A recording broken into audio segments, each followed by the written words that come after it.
ask if you would pray with me. Living God, long ago faithful women proclaimed the good news of Jesus' resurrection, and the world was changed forever. Teach us to keep faith with them, that our witness may be as bold, our love is deep, and our faith is true. Amen. Well, the genesis of this talk started 20-some years ago, and I was working. I'd been working, and I went into private practice with a wonderful man, some of you know, named John Davis. And we had a partnership, and the partnership was we split our overhead, and I was in the legal business. And in the parlance of that business, it was you eat what you kill, okay? Which meant fees that I brought in after overhead I got to keep, and fees John brought in after overhead he got to keep. It was separate. So he'd been in practice for 30 years, so he had a client base, and I didn't. And also in 2003, our oldest child, our son Michael, was going to graduate from high school and go to the University of Wyoming. And from 2003 till 2015, we had a child in college. And about half that time, we had two. So I was anxious, okay? And I know many of you other folks have shared that type of anxiety. Where was this money going to come from? How was I going to do this? And we lived out on the east end of Worland by the Comfort Inn, up in that area. And I'd walk to work, and it was about a mile. And I walked 2 miles an hour with these short, stubby legs. So it'd take me about a half an hour to go to work. And I go down the hill, and on the way down the hill, my practice was did my intercessory prayers. I prayed for people and families and things like that. And then I hit the straightaway, and I just started praying the Lord's Prayer. And as that time went on, and I particularly emphasized, give me this day my daily bread. Help me today, because I didn't know where this was going to come from. And there's no big miracle or anything like that. But what happened was the anxiety was lifted off of me. And it was a matter of just turning that over and trusting God for that. Where's it going to come from? And so I've always had that in the back of my mind to talk about that. And then last fall, I would listen to or watch a YouTube deal, whatever you call them, of a retired minister in Hawaii. And he talked about the Lord's Prayer. And many of you know that Jesus spoke Aramaic. He didn't speak Hebrew. And the Old Testament was written in Greek, but parts of it are transliterated of Aramaic a little bit. So in other words, they took the Aramaic word and put it right into they didn't translate it. And I'll talk about that in a minute. But anyway, I talked about that, and I'm not vouching for the perfectness, but the Lord's Prayer is so rich and so broad and deep that we just said it. And we kind of go, we rush through it, and we need to sort of savor it. Anyway, this was a different version of the Lord's Prayer that was translated from Aramaic, and it's by Father David Gerlach. And we talked about this, and the song just had this in it. Creator of the cosmos. Who are we talking to, right? Focus your light within us. Create your reign of unity now, using our burning hearts and willing hands so that our ways may become your ways. Grant our needs each day for bread and for wisdom. Loosen the cords of our mistakes as we release the cords with which we have bound others. Don't let us become unmindful, but free us from immaturity. Amen. And there was I read another article about this, and it had almost a whole page of synonyms for each word in the Lord's Prayer. I mean, we tend to limit that, right? There's a whole list of the words, the terminology for God, right? And we just say God. And there's a lot more to that. And I like the creator of the cosmos, like the song talked about, right?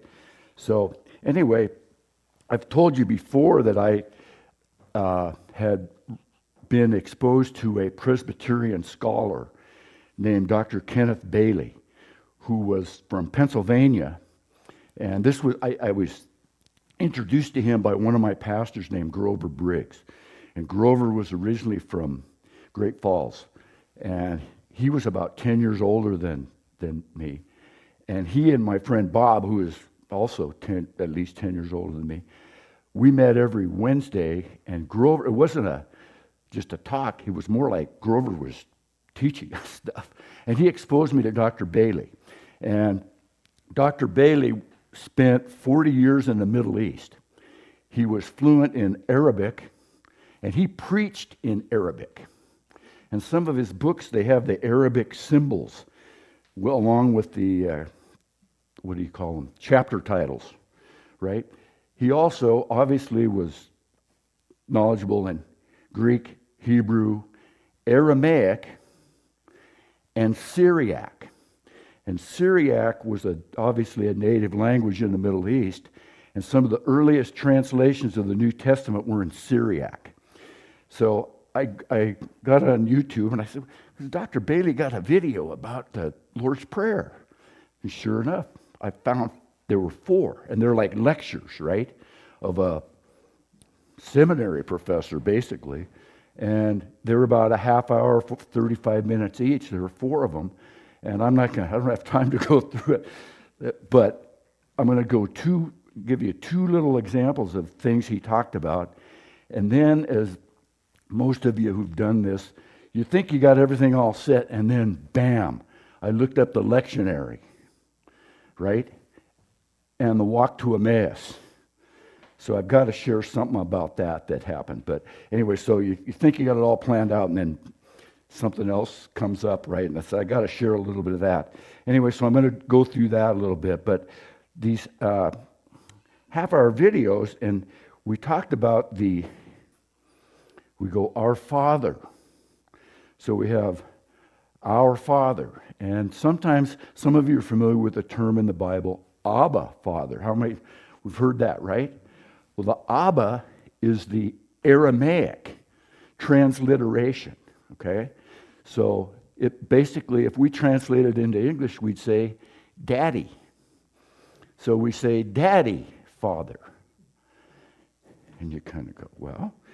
And those of us who have been fathers or are fathers, we know that there's a sort of a dual role there, right? We got the discipline side and the provider side and the protective side, and we also got the playful side and the playing catch side and those types of things. So one of my pastors, I've told you about Wes Kendall before, he was kind of a high church guy, but he gave a sermon. This is like 30 years ago, right? So, but it was on the prodigal son. And he had a print, like 2 by 3 foot print of Rembrandt's painting titled The Return of the Prodigal. And I don't know if you've seen that, but this is one of the most magnificent works of art in history. And if you look at it, it's got the father's facing you, and the prodigal is on his knees, his sandals are off, and his face is buried in his father's bosom. And the father has 2 hands, and he is embracing his son, welcoming him back. And there have been books written about this painting, right? So one of the hands is a strong, big, masculine hand. And the other hand is a smaller, feminine hand. And so one hand is the father, and the other one is Abba, right? So the embrace. And we see that, kind of that dichotomy in the Lord's Prayer.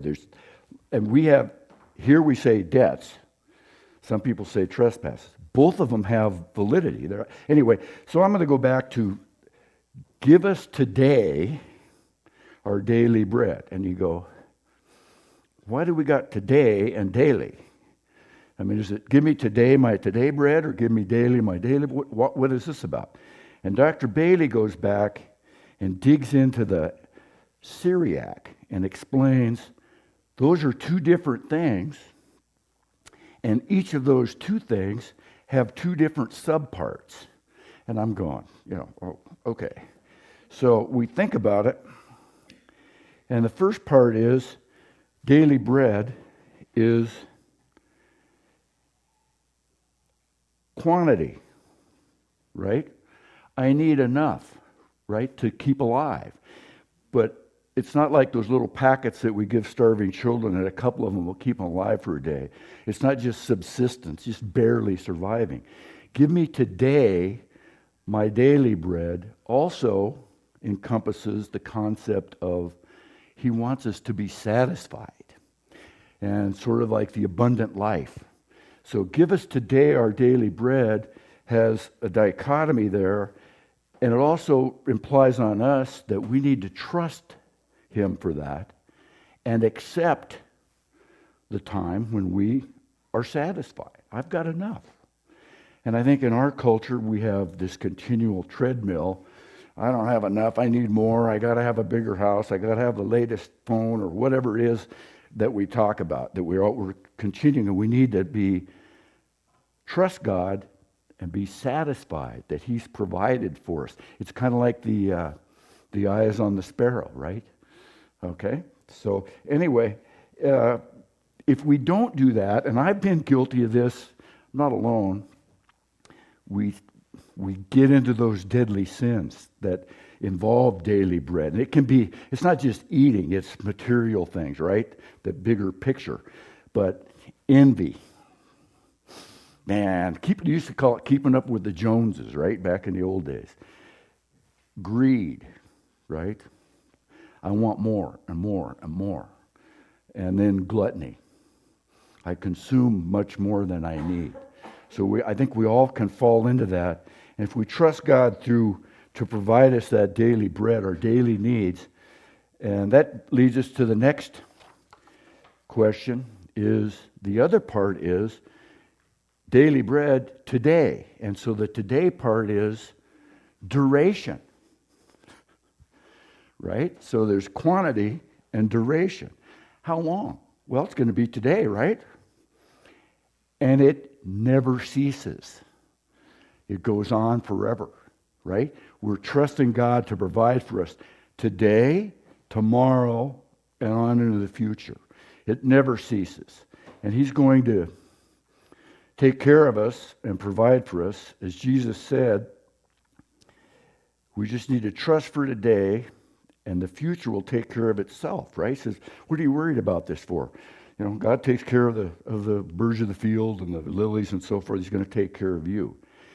And so Dr. Bailey kind of concluded these lectures with the concept of what an absolute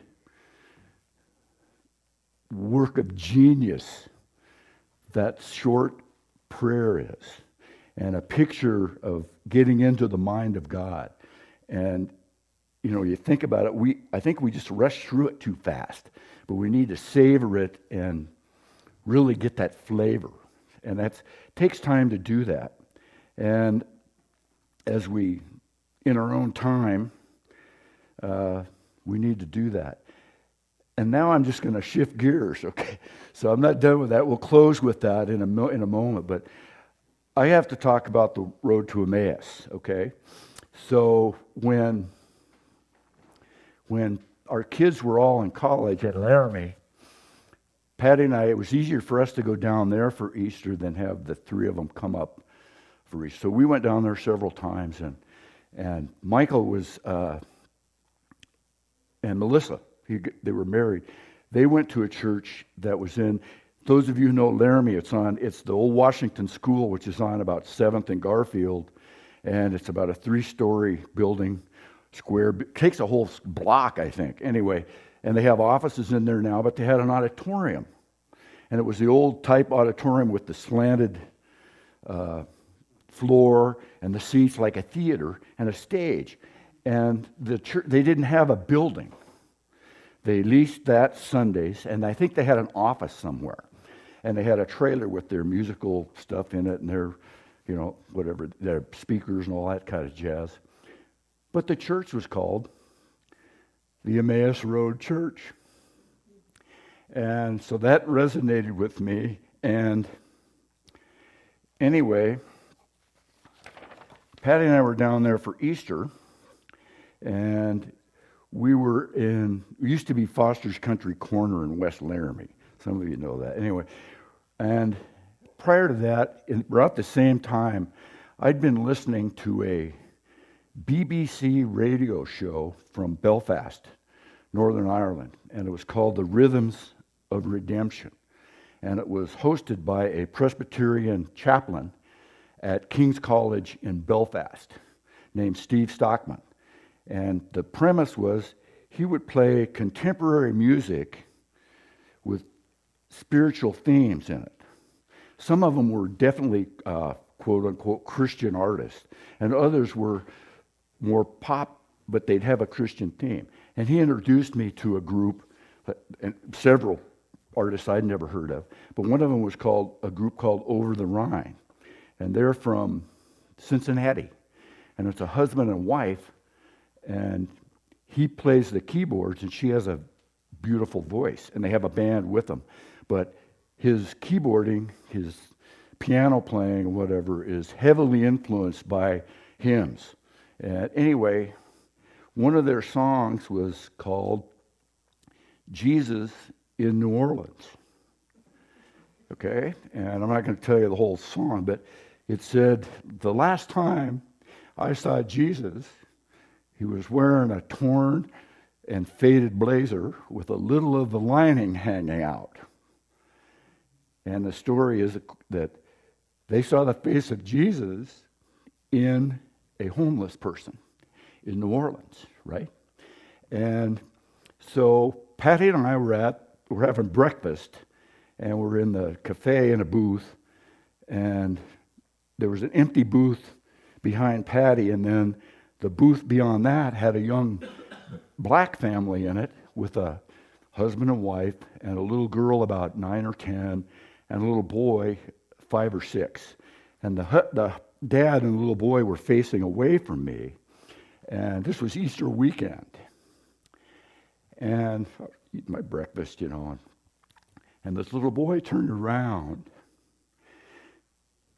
and he smiled at me with this look of complete love in his, this guy was just saying, I love you with a smile. And he was a special needs child of some kind.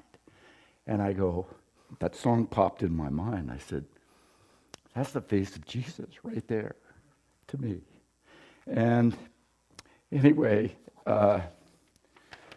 you go, wow, how is that sometimes when we least expect it, if we're looking and listening, we can see Jesus in other people. And it might be just a surprise. But we look at them, if we look at them with the idea that, yes, they're all made in the image of God, aren't they? Just like me.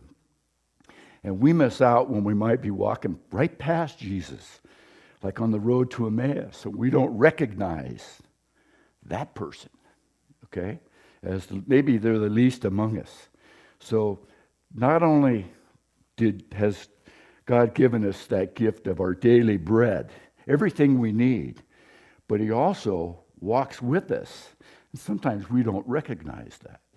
And if we follow that and let it infuse us more, we might be able to be the face of Jesus for somebody else. Let's close with the Lord's Prayer.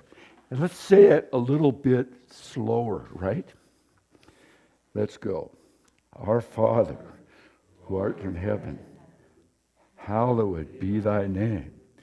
Thy kingdom come, thy will be done, on earth as it is in heaven. Give us this day our daily bread, and lead us not into temptation, but deliver us from evil. For thine is the kingdom, the power, and the glory forever. Amen.